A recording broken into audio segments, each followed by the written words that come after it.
ছিলাম, রাস্তাতেই একজন আমাকে ফোন করে বলল যে বাবলাদাকে তার বাড়ির সামনে 4 জন দুষ্কৃতীরা গুলি করেছে, পেছন দিকে তাকে গুলিটা লেগেছে।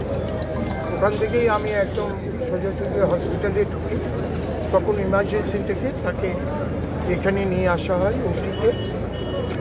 নিয়ে এসে ডাক্তারবাবুরা তার গুলিটা মনে হয় বের করার চেষ্টা করছে। লেগেছে গুলিটা?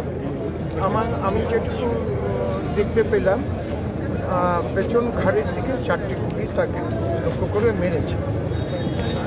এখন ডাক্তারবাবুরা খুব চেষ্টা করছে, জানি না কি হবে সেটা তো আমি বলতে পারবো। বাড়ির কাছে, বাড়ি থেকে 500 মিটারও দূরত্ব না। মানে এটা যে ঘটনাই ঘটুক না কেন, এটা বাঞ্ছনীয় নয়।